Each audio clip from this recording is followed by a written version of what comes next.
परछाना चालेली सासू सोहागिन हो, परछाना चालेली सासू सोहागिन हो, परछाना चालेली। थाली में हल्दी चावल चुमेली भाभी हो, थाली में हल्दी चावल चुमेली बुआ हो। बहुअर स्वागत बा उतरा तू हाली हो, बहुअर स्वागत बा उतरा तू हाली हो, बहुअर स्वागत बा उतरा तू हाली हो, बहुअर स्वागत बा। अरे जान जाई बुची, कौन ऐसन दुनिया में हित नाता होई जे बियाह से पहले ही लड़का के नौकरी लगा देवे, ओकरा बाद खूबे दान दहेज दे के राजी खुशी से बियाह करके विदा कर दी। अरे आज के जमाना में ना श्रद्धा करे वाला के कोनो कमी नहीं थे। एकदम ठीक कहनी है रउआ। हमरा बेटा के ना नौकरी लगा के उ लोग हमरा परिवार पर बहुत बड़ा एहसान कैले वालो। समझ गई नी, राउर समझी भगवान नियन बाड़े बाना। बेटा के नौकरी मिल गई, हमार सारा परेशानी दूर हो गई। हमके तो डबल खुशी मिल गई, पहला पतो है और दूसरा बेटा के नौकरी। समझला लोग, तहार परिवार में सुदामा और उनकर परिवार में कृष्ण। ठीक कहानी है पाऊ। जानतनी हमरा बेटा के अंगूरी में 3-3 गो सोना के अंगूठी मिलल बा और गाला में 3-3 गो सोना के चेन और का सामान मिलल बा, हमरा तो नामे नहीं के पता। हाँ, वो समधियाना दामाद बाद में छलकावा और अपन श्रद्धा पूजन करावा। बढ़िया खाजा भेजले बड़ी। ए रागिनी, आंगन में का होता हो? भाभी के देखे खातिर सब बैठल बा। हाँ तो जाके दिखाई। अरे हम अपना सुनर पतो के ना पहले हम मुंह दिखाई करब। चल चल चल।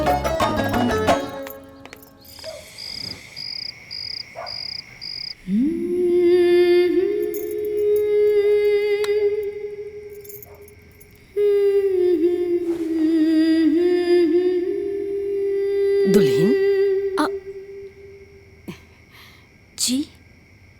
अरे दुल्हन, खाना ना खैलू? खा लीनी अम्मा जी। अच्छा, तू खा ले लू तो अभी तक ऐसे ही सब पड़ल बा। हमरा पता बा दुल्हन, जब नया नया आदमी घर में आवेला ना, खाए में ऐसे ही लाज लागेला। कबो कबो ना खाही के ना मन करेला, लेकिन हमरा एकर उपाय पता बा। ए रागिनी, रागिनी। हाँ माई। अरे जरा भैया के भेजता। अभी भेजतानी। हाँ माई। बबुआ, दुल्हन के साथे बैठ के खाना खा। माई। अरे तहार मेहरारू है, इतना असहज होखला के जरूरत नहीं के। अरे ना माई, हम तो कुछ ना। चल के बैठ के खाना खा। ठीक ठीक बा माई। चला।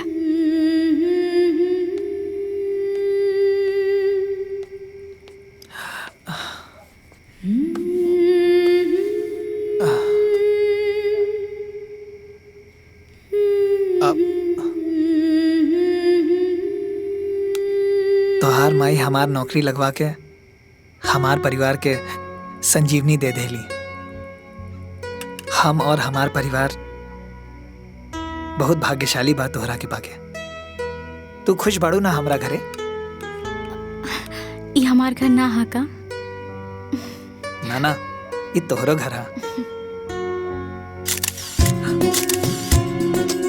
तू छुप के फोटो खींचता रू? हाँ भैया, ये फोटो तो यादगार बनी।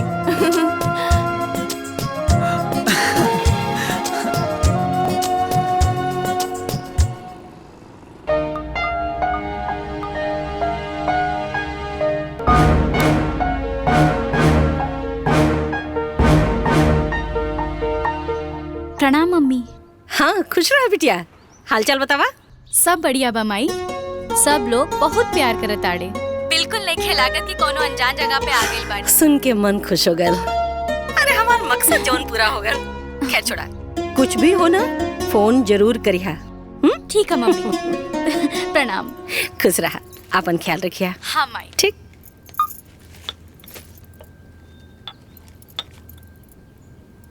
मालकिन, हाँ एगो बात पूछी का? पूछा। नौ लइका रवा बिटिया लायक रहे, ना वो परिवार, फिर भी रवा गीता बबनी के बियाह वो घर में कैनी। ई बात कुछ बुझाइल ना। लल्लन, ऐसे बुझा कि यदि वो परिवार हमरे बराबरी के रहित तो हमरा सामने झुक के कैसे रहे।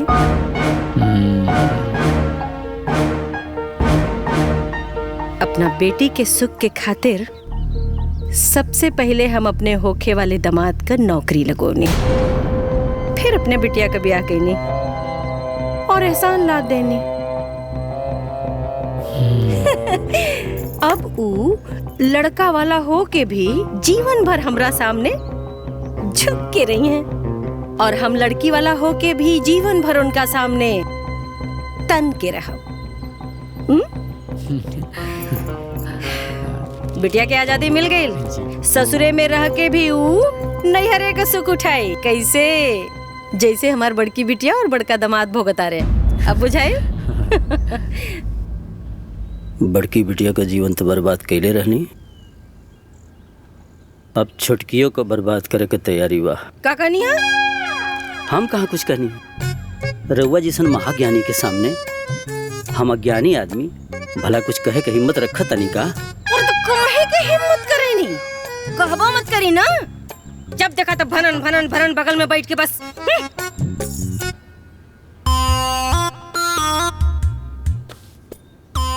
माई बाबू से बात कैले रहे लो। देखिए, आपकी माँ चाहे जो भी बोले, बाकी होगा वो है जो अब मेरी मम्मी ने कहा है। अरे हम कहाँ ना बोलने हैं? अरे तो जब ना बोलने हैं तो बोलबो मत करब ना। और दामाद जी एक बात याद रखी कि यदि हम रउआ के रउआ परिवार से अलगे ना कैले रहती ना तो न तो लखनऊ में मकान बनल रहत और न तो गोरखपुर में जमीन किनाइल रहत। ठीक ना? जी जी सासू माँ। अब मम्मी, इनको मना कर दो। आजकल कुछ ज्यादा ही अपने घर वालों से सलाह मशवरा कर रहे हैं।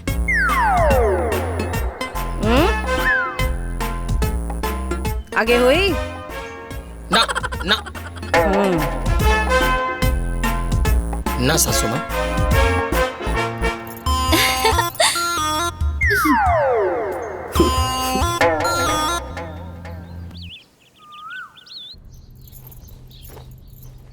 दुल्हीन, जी मम्मी। फुआ और मौसा जी लोग जाता लोग। अच्छा। ता वहाँ लोग के माड़ो में खिलावे खातिर जोन थरिया देहल गई रहे ना, वो कहाँ बा? हमरा के तो मालूम नहीं खे। एक मिनट, हाँ, मम्मी से पूछ के बतावा तानी। हाँ, पूछ के बता दिया। ठीक जी।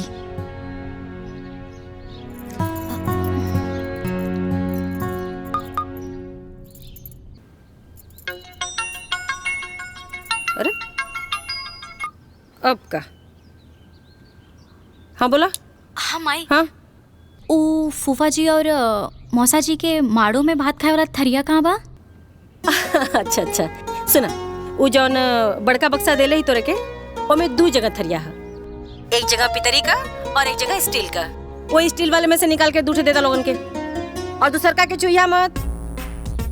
अब क्यों कितना कुछ कही, वह थरिया दिया जौन हम कहनी है। बुझाइल? अच्छा ठीक है माई, बाय। रखा। का हुआ? फिर कब आईबू? जैया नया खबर सुना देबा ओही दिन दौड़ के आई। ए बबुआ। हाँ दीदी, आगे आगे रहुआ पहुँची, ओकरा पीछे हम पहुँच जाए।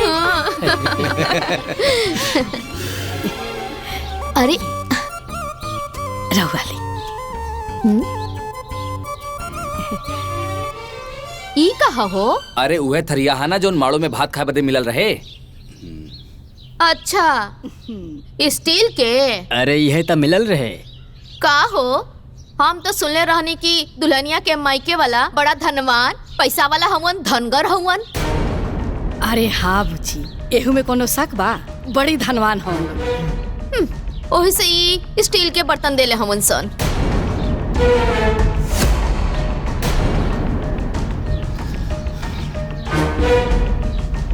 अरे ये दीदी देखले नहीं की, हाथी के दांत दिखावे के कुछ और होला और खाए के कुछ और। सही कहा तारू।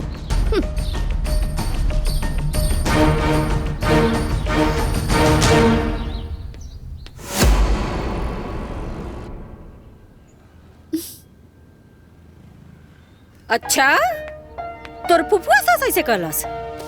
हाँ माई, और फूफा जी के साथ मामी जी भी हाँ में हाँ मिलावत रही।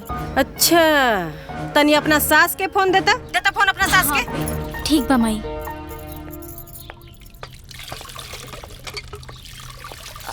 अम्मा जी, हमार माई के फोन है। स्पीकर पे लगा दो। प्रणाम समधिन जी। का है समधिन जी? मने राउर बड़की ननद के ऐसे ही कहे के चाहिए का? अरे हम चाहे बड़का घरे कहीं चाहे छोटका घरे का, और चाहे हम स्टील का थरिया देली चाहे सोना का, हमार न मर्जी। वो क्यों नहीं बोले वाला जी? अरे समधिन जी, अगर ऐसा बात बता हम रउआ से माफी मांगत नहीं। नहीं, मने हम बिटिया वाला बानी, अकर मतलब ही नहीं के ना कि केहू कुछ बोल के चल जाई। सुनाता ना हमार बतिया? अरे ना ना समधिन जी, ऐसा ना होई, रउआ नाराज मत होई। नहीं तो बड़का देखलू।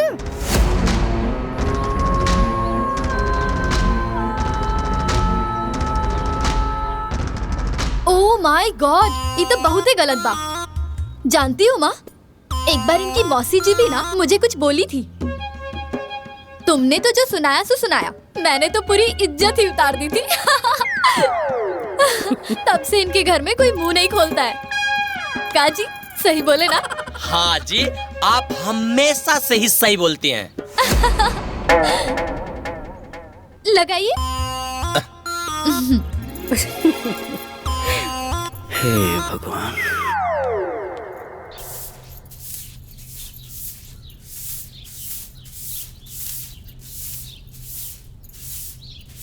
दुल्हन जी अम्मा जी।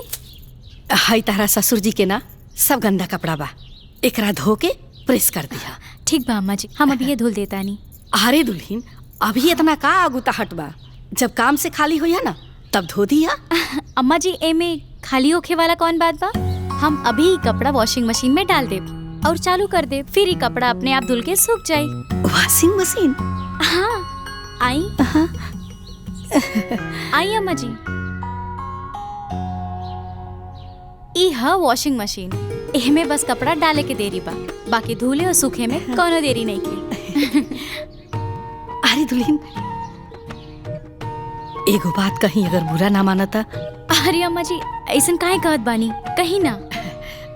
दुल्हन, ई ना ऐसे ही पैक रहे दे तू ना त ठीक रहित। उ कहा ना कि अब अपन रागनी भी सियान हो गई बड़ी, उनको बियाह होगी त ई सब सामान देवे ही के पड़ी ना। और राजू के तभी नया नया नौकरी लागल बा, सारा सामान खरीदे में बड़ा मुश्किल हुई। ई सब सामान रही त दिया जाई, और हाँ, हमनी के जब हाथ फरहर होई ना त सब सामान खरीदा जाई। तब तक तू हाथे से कपड़ा धोई तू। ठीक बा अम्मा जी, जैसन आपकी मर्जी।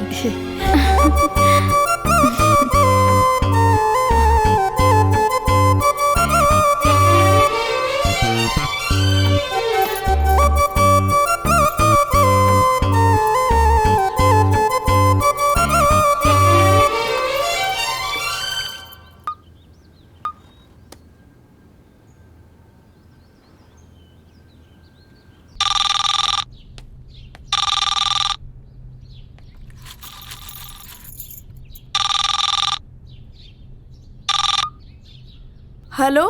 हाँ माँ जी प्रणाम, हम रागनी बोला तानी। खुश रहा।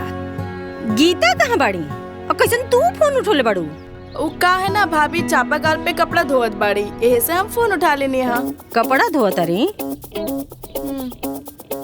अतनी उनके पास फोन लेके चला ना, बात करावा तनी। ठीक बा, देत बानी। भाभी ली बात करी, राउर घर से फोन आयल बा।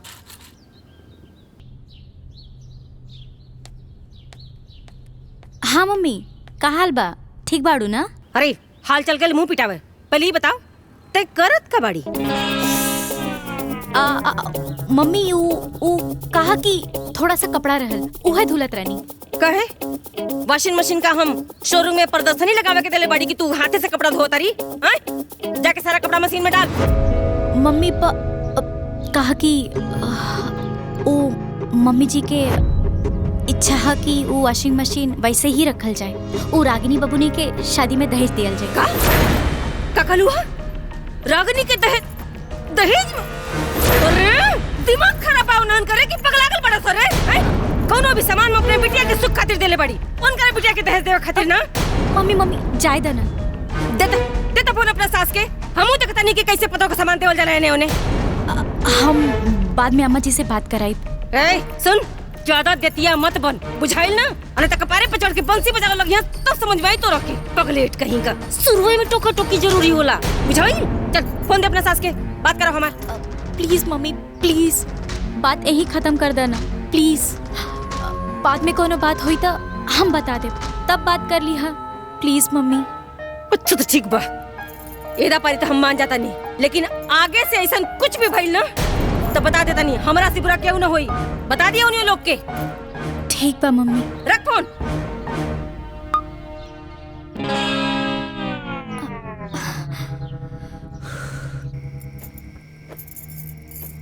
हम जौन कहब तौन तो तू सुनबू ना, तो कहे के जरूरत है का बा? कहे से कि गलत बात सहल भी पाप होला। अब कहल जा। देखा गीता अभी अभी दुल्हन बन के ससुराल गइल बा, हर बात पे फोन मत कइल करा। काहे? कहे से कि बात बिगड़ भी सकेले। तो डर केकरा के बा? केकरा के डर बाजी? बियाह कैले बनी होने बेचलन नहीं कि हमारा अधिकार खत्म हो गई। और देखी बड़की बिटिया दामाद के तन्नी से अपना गाइडलाइन में रखनी तो 2 पैसा का आदमी हो गई, जीवन सेट हो गई। बेटी अपन ससुराल छोड़ देलस, दामाद अपन परिवार छोड़ देलस, का तरक्की भइल बा। का कहनी है? कुछ ना, हम भला कुछ कह सके नी? रउआ ऐसन महाज्ञानी के सामने हम अज्ञानी भला का कह सके नी? तो कहबो मत करी ना, आ जानी ज्ञान देवे, जा यहाँ से।